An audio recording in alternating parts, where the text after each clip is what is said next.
અને PAN number વિદ્યાર્થી મિત્રો દરેક જણ પોતે પાન નંબર ચેક કરી લે તો પાન નંબર 69 ઉપર છે. પહેલું પાનું ભૂમિતિના લાંબો અને વિશાળ ઇતિહાસ છે. અંગ્રેજી શબ્દ જોગ્રાફી કે ગ્રીક શબ્દ જોગ્રી ના જેવો છે. જોનો અર્થ પૃથ્વી અને મેટરનો અર્થ માધ્યમ થાય છે. ઇતિહાસ દર્શાવવા માટે પ્રાચીન સમયમાં મોટા ભાગે કળા સ્થાપત્યની ભૂમિતિમાં વાવેતર કરવા માટે જમીનની હદ નક્કી કરવા માટેના પ્રસંગમાં કોઈપણ પ્રકારના ભેદભાવ વગર હદ નક્કી કરી શકાય. ભવ્ય મહેલો, મંદિરો, તળાવ, લીંધો અને શહેરોના બાંધકામમાં સ્થાપત્ય કળાના આ વિચારોનો ઉપયોગ કરવામાં આવે છે. પણ દરેક પ્રકારની કળાની રચનાઓમાં પણ સ્થાપત્ય, ઇજનેર અને કપડાની પરથી ડિઝાઇન અને ભૂમિતિના આકારો પ્રદર્શિત થાય છે. જુદા જુદા પ્રકારની વસ્તુઓ જેવી કે પેટી, ટેબલ, ચોકડી, ટિફિન બોક્સ તમારા નાસ્તા માટે શાળામાં લઈ જાય છે. દડો તમે રમો છો કે બીજી વસ્તુનું અવલોકન કરો છો, બધી વસ્તુના આકાર જુદા જુદા હોય તેનો તમે ઉપયોગ કરો છો. માપપટ્ટી લખો છો, તે પેન્સિલ સીધી હોય છે. બંગડી, રૂપિયાનો સિક્કો અને દડો એક ગોળ છે. અમે કહી શકીએ કે તમારી આજુબાજુ જુદા જુદા આકાર હોય છે. તો પહેલો આકાર એવું કહે છે ગોળ. ગોળ વસ્તુ કઈ કે દડો, બંગડી, રૂપિયાનો સિક્કો, આ બધા ગોળ આકાર. કેવા આકારો છે તો કે આ બધા ગોળ આકારો વિદ્યાર્થી મિત્રો દેખાય છે. રેડી? આ બધા કેવા આકાર છે? ગોળ આકાર. બીજો નંબર આપ્યો છે બિંદુ. તો બિંદુ એટલે શું? તો ભૂમિતિની અંદર બિંદુ એટલે ટપકું. આ બિંદુ કરેલું હોય જો બોલતું નથી એટલે નામ આપે બાજુ એ નથી. આને શું બોલાય? બિંદુ એ. આ રીતે દર્શાવવામાં આવે છે. તીક્ષ્ણ અણીદાર પેન્સિલ વડે કાગળ પર એક ટપકું કરો અને જેટલી વધારે તીક્ષ્ણ હશે તેટલું ટપકું નાનું બનશે. જે જોઈ ન શકાય તેવું ઝીણું બારીક ટપકુનો ખ્યાલ આવશે. પાન નંબર 70 ઉપર ટપકું એ માત્ર સ્થાન દર્શાવે છે. અહીં બિંદુની કેટલીક પ્રતિકૃતિઓ દર્શાવે છે. તમે કાગળ પર ટપકા કરો, આ ટપકા ઓળખો અને તેઓને કેપિટલ અક્ષર આપો. 3 ટપકા કરવાના છે. 3 ટપકા કરેલા છે ચોપડીની અંદર. જો આવા 3 ટપકા કરેલા એને નામ આપો. બિંદુ A, બિંદુ B, બિંદુ C. તમે આવું પરિકર જોયેલું હશે વિદ્યાર્થી મિત્રો. પરિકર તમારી કંપાસ પેટીમાં આપેલું છે.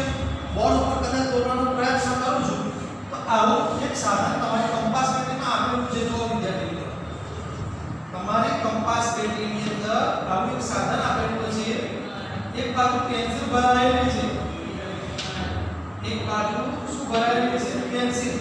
અને બીજી બાજુ કે આવું તીર હશે. આને શું કહેવાય? કે પરિકર. શું કહેવામાં આવે છે? કે પરિકર કહેવામાં આવે છે. સામેનો છેડો ત્રિકોણ હોય આ ટપકાના બિંદુ A, B, C એમ વચ્ચે મતલબ ટપકા દેખાવા ખૂબ જ બારીક છે. નીચે પ્રયત્ન કરો પેન્સિલ વડે પેપર પર 4 ટપકા કરો.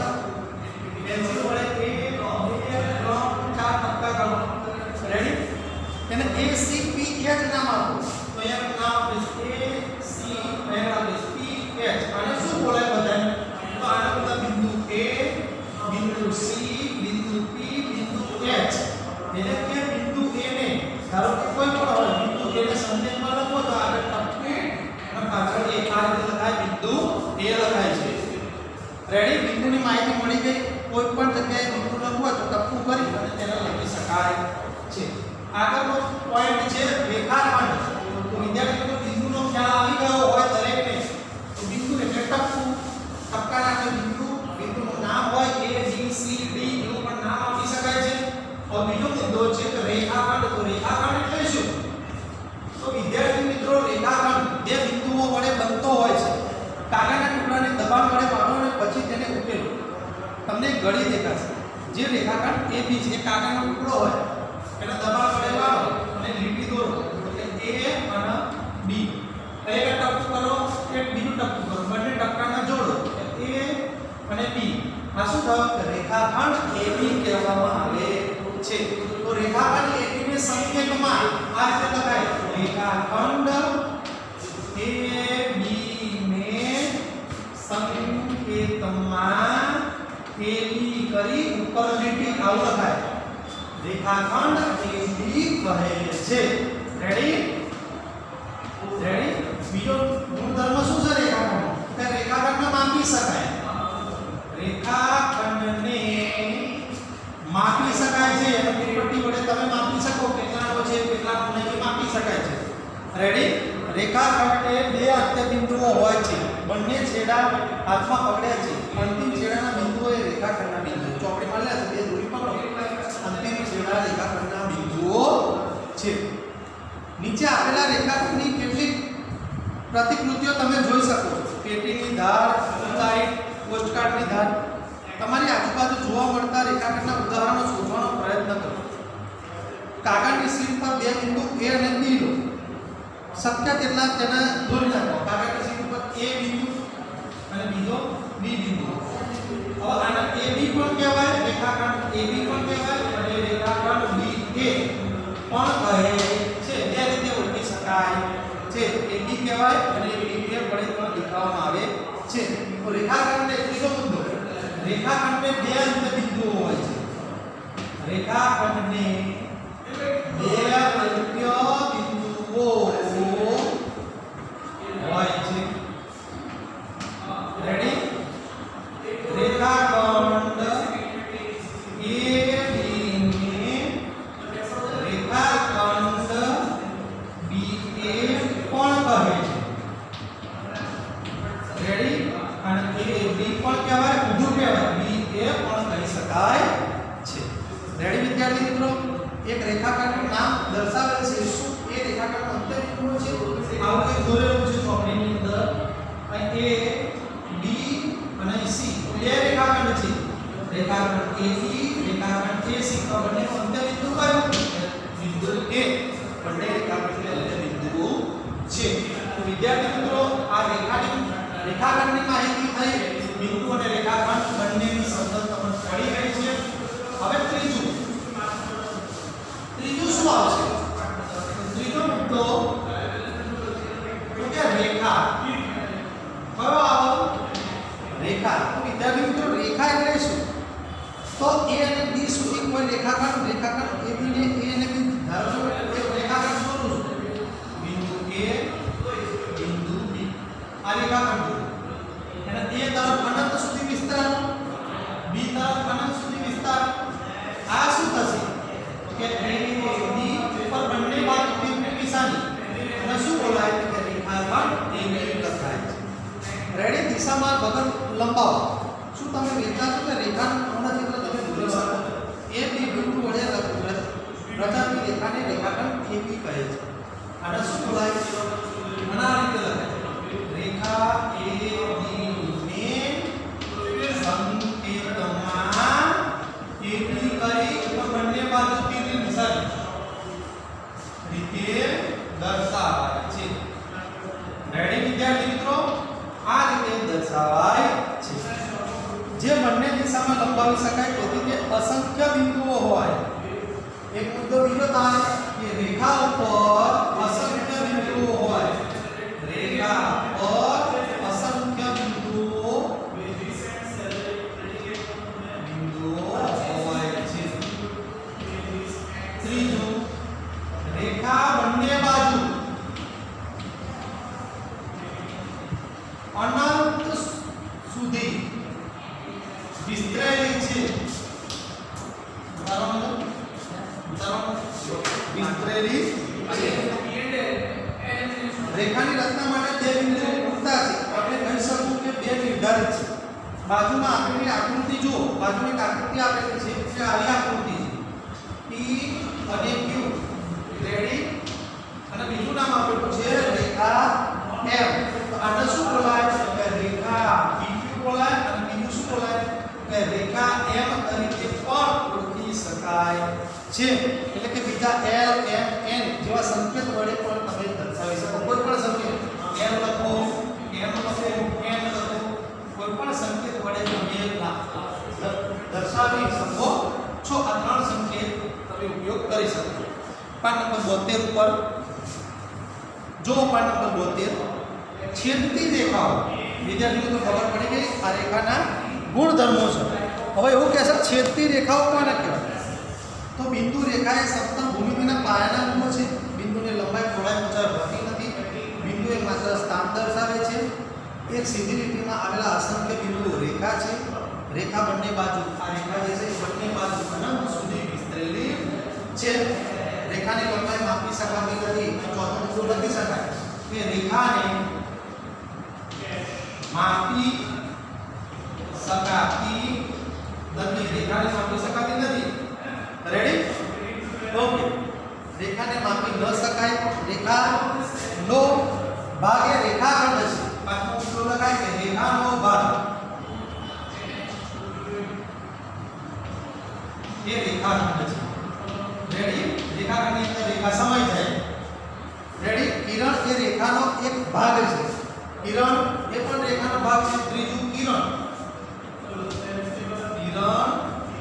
એ રેખાનો એક ભાગ છે. વિદ્યાર્થી મિત્રો, બીજી તરફ અનંત સુધી વિસ્તરેલી છે. એક જ સમતલમાં આવેલી બે પરસ્પર રેખાઓ ન છેદે તો તે રેખાઓને સમાંતર રેખાઓ કહે છે. જો બે રેખાઓ પરસ્પર છેદે તો માત્ર એક જ બિંદુને છેદે. જે બે રેખાઓ હોય એ પરસ્પર જો છેદન તો એક જ બિંદુમાં છેદે. ના છેદે તો તે રેખાઓને સમાંતર રેખાઓ તરીકે ઓળખવામાં આવે છે. તો આ ભણ્યા. આપણે છેદતી રેખાઓની માહિતી મેળવીએ. કઈ રેખાઓ? છેદતી રેખાઓ. આ રેખાખંડની માહિતી. હવે એનાથી આગળ છેદતી રેખાઓ પણ લખી શકાય. વિદ્યાર્થી મિત્રો, છેદતી રેખાઓ જે રેખાઓ એકબીજાને છેદે છે, એકબીજાના કોઈ પણ ભાગમાં છેદતી હોય એવી રેખાઓને છેદતી રેખાઓ તરીકે ઓળખવામાં આવે છે. તો છેદતી રેખાઓ તો અહીંયા હું લખું છું. ચોથો મુદ્દો છેદતી રેખાઓ. છેદતી રેખાઓ કોને કહેવાય છે? તો જુઓ, બે રેખા L1 અને L2 આપેલી છે. એક રેખા દોરું છું, એનું નામ આપું છું L1. બીજી રેખા દોરું છું, એનું નામ આપું છું L2. બંને P બિંદુમાં છેદે છે. તો આ બંને રેખાઓ P બિંદુમાંથી પસાર થાય છે. L1 અને L2 P બિંદુમાં છેદે છે. જો બે રેખાઓનું એક સામાન્ય બિંદુ હોય તો તે બે રેખાઓને છેદતી રેખાઓ કહે છે. હવે એવું કહેવાય, છેદતી રેખાઓની વ્યાખ્યા શું થાય? તો જો બે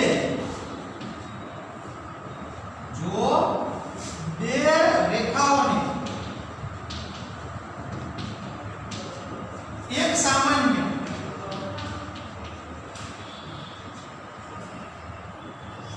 બિંદુ હોય તો તે રેખાઓને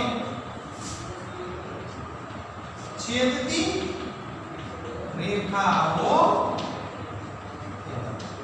વિદ્યાર્થી મિત્રો, બે રેખાઓ છે L1 અને L2. એનું એક બિંદુ સામાન્ય બિંદુ કયું છે? કે બિંદુ P.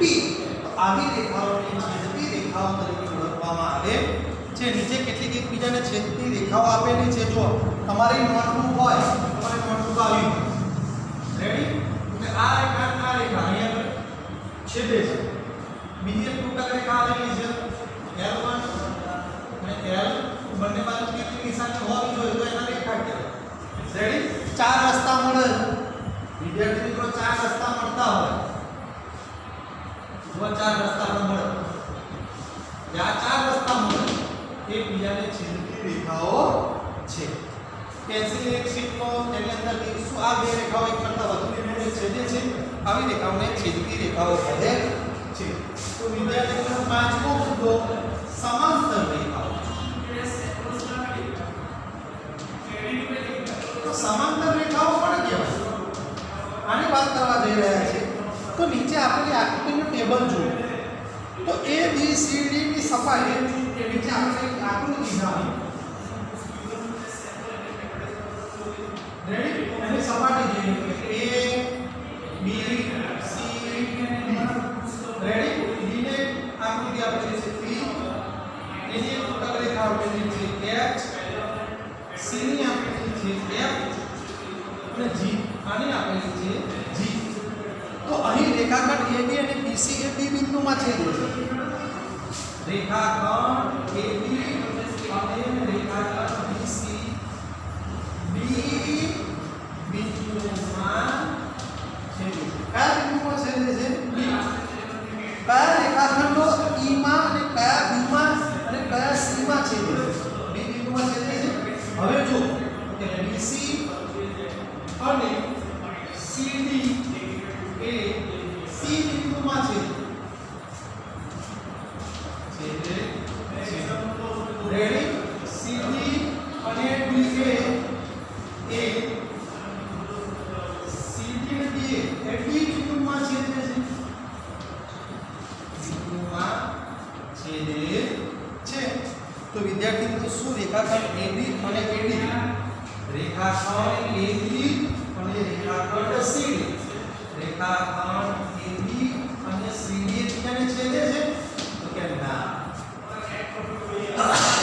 એકબીજાને છેદતી નથી તો જે આ બે રેખાઓ છે જે એકબીજાને છેદતી નથી રેખાખંડ છે એ રેખાખંડને સમાંતર રેખાખંડ તરીકે ઓળખવામાં આવે તમે જોઈ શકો કે ટેબલની સપાટી પરના રેખાખંડને તમે કેટલા લંબાવવામાં આવે તો પણ એકબીજાને મળતા નથી આ ગમે તેટલું પહોળો કરવામાં આવે આગળ લઈ જવામાં આવે તો પણ એકબીજાને મળતા નથી આથી રેખાખંડ AD અને BC એક જોડ છે જે ટેબલની સપાટી પરની બીજી એક રેખાખંડને જોડ શોધો કે જે એકબીજાને ના મળતી હોય તો બીજી જોડ કઈ તો પહેલી એ તો કે રેખાખંડ AD અને રેખાખંડ CD AD અને CD BC CD પર એકબીજાને મળતી નથી તમારી પટ્ટીની ધાર એ પણ સમાંતર છે બાજુના સળિયા એ પણ સમાંતર છે રેલવે ફાટક પણ સમાંતર છે આ પ્રકારની રેખાઓ જે એકબીજાને મળતી નથી તેને સમાંતર રેખાઓ કહેવાય સમાંતર રેખાની વ્યાખ્યા મેં કહી કે જે રેખાઓ એકબીજાને મળતી ન હોય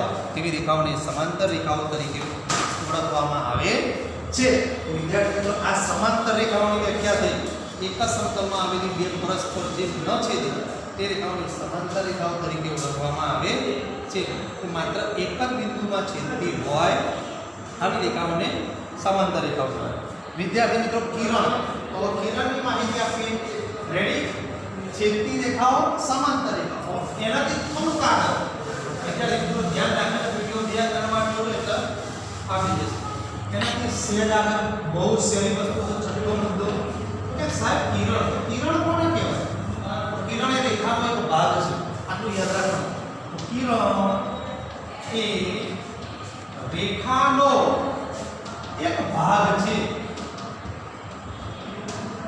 રેડી ચાલો તમે ટોર્ચમાં રાત્રે બેટરી કહેવાય તો એનો પ્રકાશ એક જ સાઈડ જાય પાછળની સાઈડ જાય ના સૂર્યનું કિરણ સૂરજ ઉપરથી પૃથ્વી તરફ આવે છે બેક સાઈડ જેટલાથી બેક સાઈડ અંતર હોય એને કિરણ કહેવામાં આવે છે સૂર્યના કિરણો ચિત્રો આપેલા છે કાર્ડ નંબર 73 ઉપર દિવાસમાંથી નીકળતા આજની ગોળતા કે સૂર્યના કિરણો એ બધું જ વિદ્યાર્થી મિત્રો કિરણ છે કિરણ એ રેખાનો એક ભાગ છે જે એક જ બિંદુમાંથી જે એક બિંદુમાં અને લખું છું જે એક બિંદુમાંથી ઉદ્ભવે છે એક જ બિંદુમાંથી ઉદ્ભવે છે જેને ઉદ્ભવ બિંદુ કહેવાય જેને ઉદ્ભવ બિંદુ કહેવામાં આવે છે અને અનંત સુધી એક તરફ અનંત સુધી વિસ્તરે છે વિદ્યાર્થી મિત્રો રેખા બંને તરફ અનંત સુધી વિસ્તરેલી છે પણ આપણું કિરણ એટલે બાણ કહેવાય તીર કહેવાય જેવલિન થ્રો જે એક તરફ જાય રેડી એટલે કે કિરણ એક તરફ ઉભેલું હોય હું એક કિરણ દોરું એટલે વધારે માહિતી કરું આ બિંદુ A એમાંથી ઉદ્ભવેલું કિરણ છે વિદ્યાર્થી એની પર બીજું એક બિંદુ P તો આને શું કહેવાય તો AP ઉપર કિરણની નિશાની કરાય તો આને બોલાય કિરણ AP બોલાય સંકેતમાં આ રીતે લખાય વિદ્યાર્થી મિત્રો કિરણ AP ને સંકેતમાં ધ્યાન રાખજો AP કરી ઉપર કિરણની નિશાની આ રીતે લખવામાં આવે છે વિચારો ધારો કે PQ એક કિરણ છે તો તેનો ઉદ્ભવ બિંદુ કયો હા વિદ્યાર્થી PQ કીધું PQ ઓકે હું ભૂલી નાખું PQ ચાલો બધી જ માહિતી આ તમને સરસ રીતે સમજાય છે આ તો ભૂમિતિ કહેવાય ભૂમિતિ થોડો ભારે વિષય છે પણ જ્યારે પ્રેમથી ભણવામાં આવે શાંતિથી ભણવામાં આવે એ કિરણા મેને કીધું છે ચોપડીની અંદર તો PQ આ P અને એનાથી P એનું ઉદ્ભવ બિંદુ કયું ઉદ્ભવ બિંદુ બિંદુ P તેનું ઉદ્ભવ બિંદુ છે. Q એ કિરણ પર ક્યાં આવેલું છે? તો Q એ કિરણ પર આવેલું બિંદુ કહેવામાં આવે છે. શું તમે કહી શકો Q એ કિરણનું ઉદ્ભવ બિંદુ છે?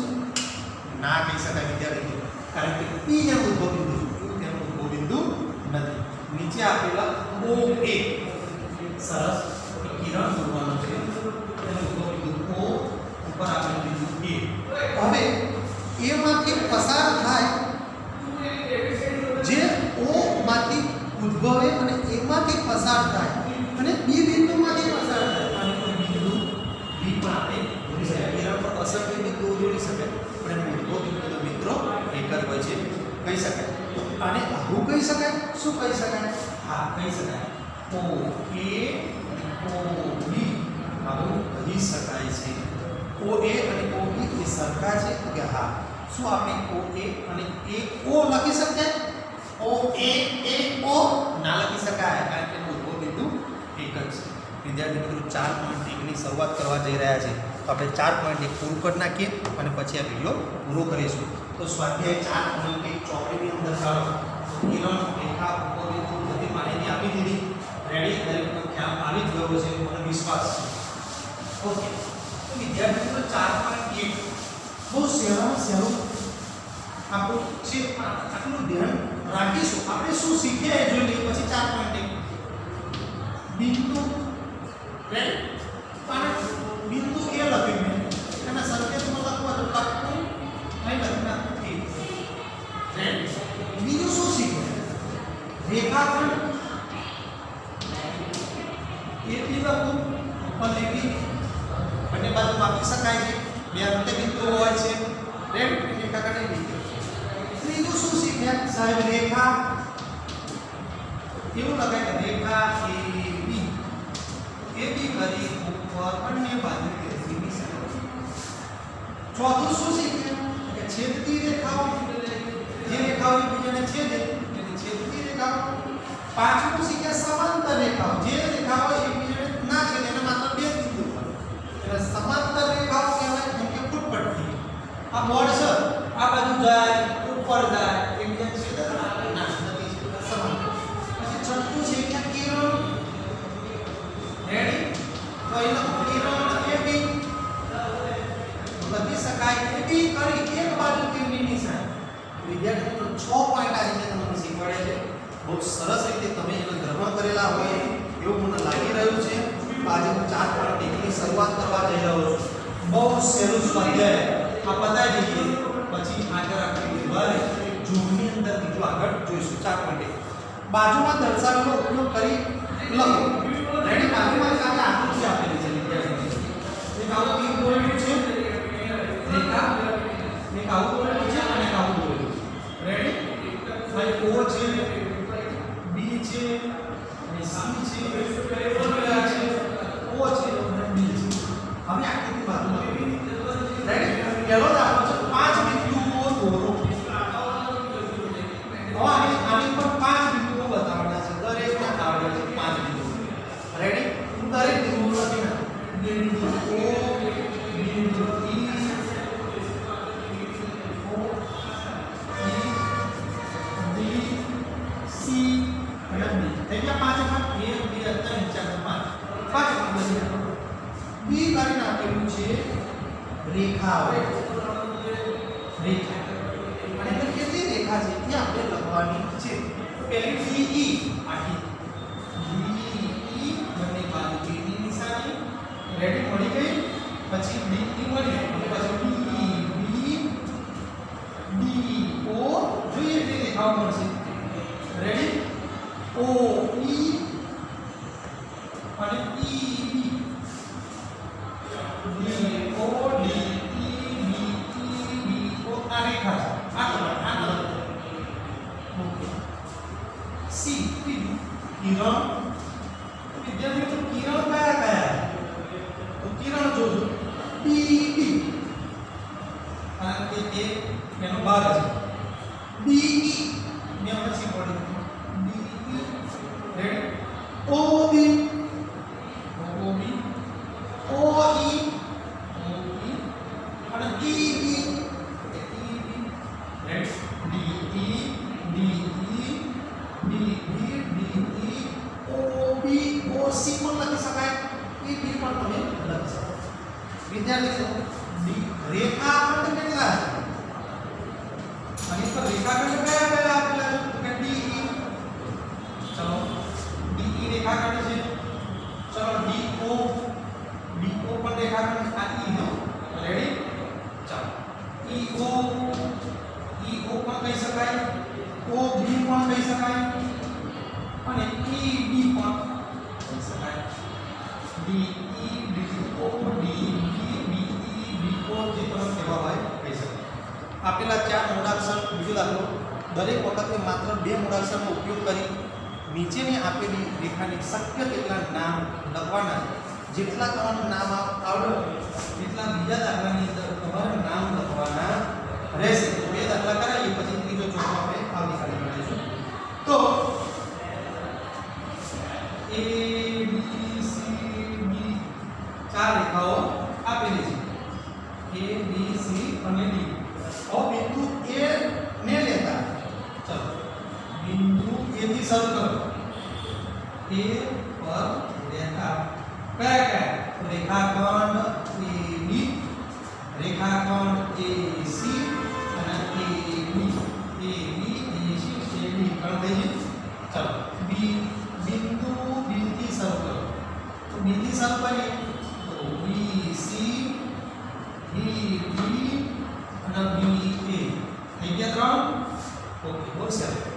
સીધી શરૂ કરો. તમારે આવડી કરવું છે વિદ્યાર્થીઓ, તમારે શીખવાની જરૂર નથી. સીધી શરૂ કરો. CD રેડી, CD અને CA. બહુ સરસ. ચલો D થી શરૂ કરો. આગે પછી કરો છો વિદ્યાર્થી મિત્રો, આપણે તો ચોક છે ને એ હવે વિડિયો એમ પૂરો કરવો પડશે, એટલે કે વિડિયો ને કાપવા આવશે. ચલો DA બંને બાજુ ની નિશાની, DB બંને બાજુ ની નિશાની, BC BA BC ત્રણેય. દાખલા નંબર 3 અને 4.1 અને 5 છઠ્ઠો ને બધા બાકી છે, એ તમારી આવતી વખતે કરવામાં આવશે. એટલે કે જૂન જ્યારે બુધવારે હશે ત્યારે 4.1 પૂરું કરીશ. ત્યાં સુધી અસ્તુ જય સ્વામિનારાયણ.